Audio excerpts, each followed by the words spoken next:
안녕하십니까. 한림 부동산 뉴스 황태성입니다. 박진수입니다.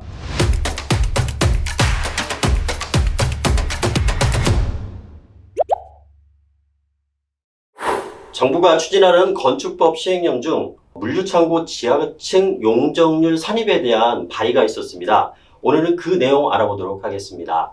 그간 포함하지 않았던 물류창고의 그 지하층이 그 용적률 산정한다는 부분들로 얘기가 되고 있는데요. 이 내용의 배경과 자세한 사항을 좀 설명을 부탁드리겠습니다. 요새 네. 물류센터 대형 화재 사고가 지금 많이 일어나고 있는데요. 그로 네. 인해서 이제 인명피해가 많다 보니 이러한 법안이 이제 발의된 것 같습니다. 물류센터라는 것이 코로나 전에는 사실은 뭐 이렇게 이슈화 되지 않았던 부분이거든요. 그리고 그게 왜 이렇게 물류센터가 자꾸 증가가 되고 많은 물류센터들이 이제 지어지냐 하면 이제 코로나 시대에 와서 쿠팡이나 택배 물류, 네. 이제 집 앞에까지 배달되는 이제 어떠한 이제 변화가 이제 오기 시작했지 않습니까? 네. 그래서 그로 인해서 물류센터가 지금 굉장히 핫하게 증가되고 있고요. 그럼에 따라서 이제 많은 물류센터들이 인허가가 나가고 이제 시공되어지고 있는 상황에서 이런 사고가 나다 보니 이러한 법들이 이제 발의가 된 것 같습니다. 네. 그래서 얼마 전에도 뭐 이천에 이제 화재 사고도 있었고요. 네. 그래서 지금 뭐 정치계에서는 이재명 국회 서한을 보내서 백혜련 화재 안전 기준 강화 뭐 대표 발의 이런 얘기도 있었는데 이제 여기에 물류창고 지하층 용적률 산정 방식 개선을 하겠다 이제 이게 나왔습니다. 네. 네. 그게 이슈가 되고 있죠. 다른 것들은 다 이해가 가요. 안전 기준 강화하는 거 당연한 거죠. 해야죠. 그다음에 임시 위험물 저장 취급 시설 안전관리자의 선임 의무화 등 골자 뭐 네. 이런 것도 이제 개선한다고 했는데 이미 뭐 안전관리자나 이런 것들은 선임이 되어 있어요. 그렇지만 이제 산업 현장에서 그것을 어떻게 준수하느냐 이런 게 이제 문제인 거죠. 그래서 그것이 지켜지도록 또 계도를 또 잘 해야 되는 거겠죠. 네. 그래서 제일 중요한 것은 물류창고를 운영하는 물류센터를 운영하는 사업주의 어떤 의지, 그 다음에 현장에서 근무하는 근무자들의 안전의식, 네. 네, 이런 것도 중요하다고 생각합니다. 그래서 지금 물류창고 지하층 용적률 상정 방식 개선이라고 이렇게 나와 있는데 이 부분이 건축법에서 보면 좀 형평성이 맞지 않는다 생각을 좀 합니다. 네. 그 이유는 우리가 지하층 용적률을 산정하는 방식이 이미 우리는 건축법상에서 대부분의 모든 건축물이 지하층은 용적률에 포함을 하지 않는 그렇죠. 것이 네. 우리 건축법입니다. 그런데 유독히 물류창고만 지하층의 용적률을 포함을 시키겠다. 이런 내용이거든요. 네. 그러면 이것이 시장에 반영이 됐을 때 어떠한 현상들이 있을까요? 이러한 화재 사고나 이런 것들이 나는 이유는 물론 이제 안전의식이나 뭐 이런 부분도 있겠지만 지금 많은 물량의 물류센터들이 건립이 되고 있거든요. 네. 그 얘기는 수요가 이제 필요하다는 얘기예요. 그래서 디벨로퍼나 기존에 이제 사업을 하는 물류센터 임대사업자들이 수요를 늘려가는 거거든요. 그래서 지금 지자체에서는 이런 물류센터의 인허가를 안 해주는 지금 경향이 있습니다. 화재 사고 때문에 그렇기도 하지만 네. 이 물류창고의 보통 건축물들이 굉장히 메모다거든요. 그렇죠. 박스형의 45m 뭐 이런 건축물들이 들어서다 보니 인근 주민들한테 민원으로 이제 다가서고요. 그 이유는 이제 뭐 대형의 큰 차들이 화물 트럭들이 이제 왔다 갔다 하다 보니까 24시간 계속 움직이니까 네네. 소음도 상당하겠네요. 그렇죠. 이제 그런 문제로 인해서 지자체에서 하나의 이제 또 민원의 골칫덩어리입니다. 그래서 네. 물류창고에 대한 인허가를 뭐 지자체 단체장들이 거부하는 경우도 다반사입니다. 그래서 그렇군요. 지금 용인 쪽이나 이천, 뭐 여주, 남양주 이러한 지자체에서 지금 물류센터에 대한 허가를 받기가 굉장히 어렵다고 합니다. 네. 그런데 지하층 용적률에 이제 포함했을 때 나타나는 것들이 지금 물류센터를 이렇게 건립하는 것들은 그만큼 수요가 늘어나기 때문에 그런데 네. 이제 이렇게 해서 기존에 매입되어서 인허가를 밟아가려고 준비했던 물류센터들 네. 수요와 이제 공급에 따른 법칙에 의해서 공급이 되어야 되는 이제 물류센터가 줄어들면 결국은 그러한 택배 비용이나 이제 물류 비용들이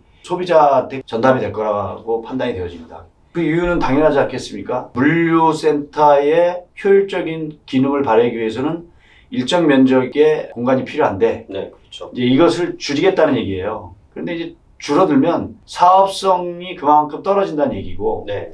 떨어진다는 얘기는 그만큼 물류 비용이나 택배 비용에 얹어야 되는 내용이잖아요. 네. 그죠? 결국 이제 실소비자들한테 부담이 또 가중되는 거 아닌가. 의도하지 않게. 그렇죠? 예. 왜냐하면 지금 기존의 물류센터의 이제 기본 법칙이 있는데요. 1중부권 내외에 있는 토지들은 150만 원을 넘어가면 안 된다.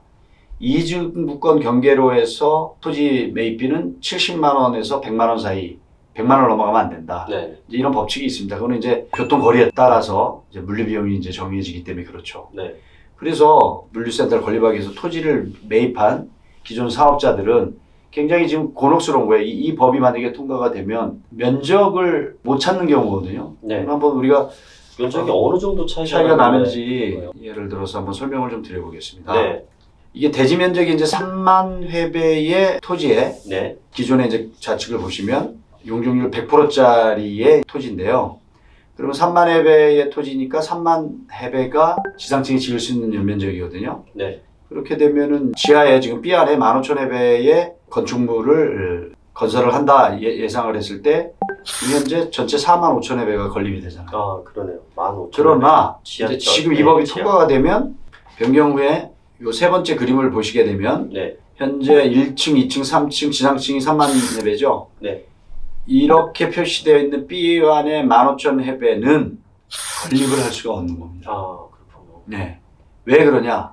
법안의 취지가 이 지하층의 15,000회배를 용적률에 포함을 시켜라. 네. 그렇게 되면 만약에 지하층에 내가 꼭 넣어야 되겠다. 지하층에. 그러면 두 번째 그림처럼 지상에 있는 15,000회배의 건물을 띄어내야 되는 거예요. 지하로 내리는 거네요. 그렇죠. 네. 그래서 결국은 15,000회배의 면적을 잃게 되는 거죠.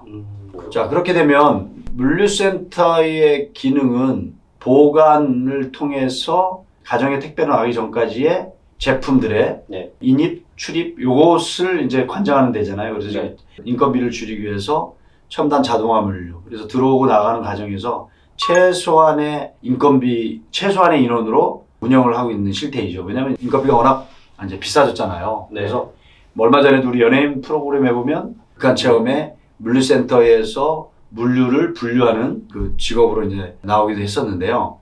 그렇게 되면 어쨌든 비용의 절감인데 면적이 줄어들게 되면 비용이 증대가 된다는 얘기죠. 네. 그죠? 보관을 45,000회배의 건물에 물건을 저장을 하고 물건을 보관을 했다가 계속해서 로테이션을 인입과 출고를 계속해서 해야 되는데 15,000회배가 만약에 줄게 되면 30,000회배의 공간에 저장을 해야 되고 입출고를 하다 보면 네. 여러 가지로 비용이 이제 늘어나지 않겠습니까?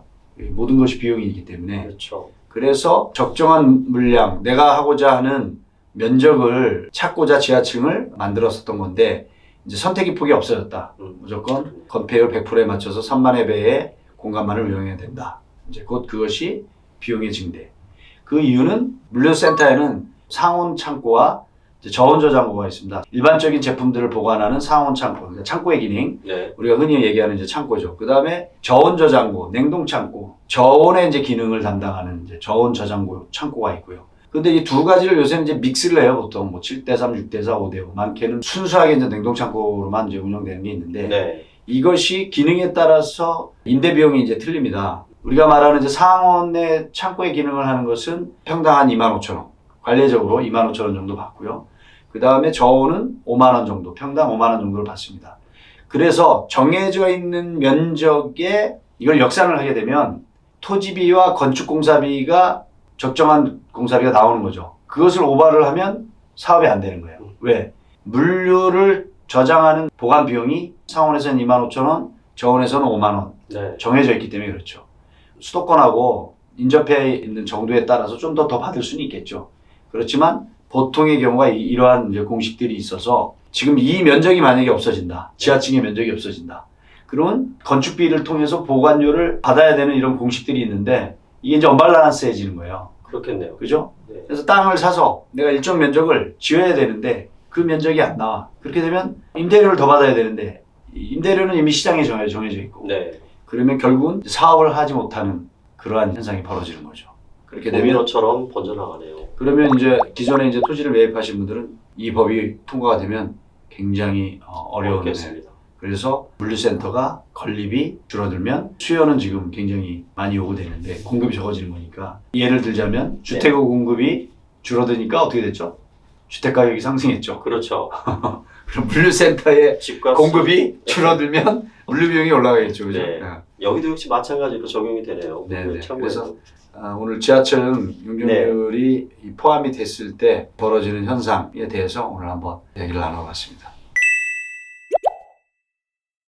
오늘은 물류창고 지하층 용적률 산입에 대한 내용을 가지고 여러분께 알려드렸습니다. 자, 다음에 더 좋은 소식 가지고 여러분을 찾아뵙도록 하겠습니다. 자, 여러분 감사합니다.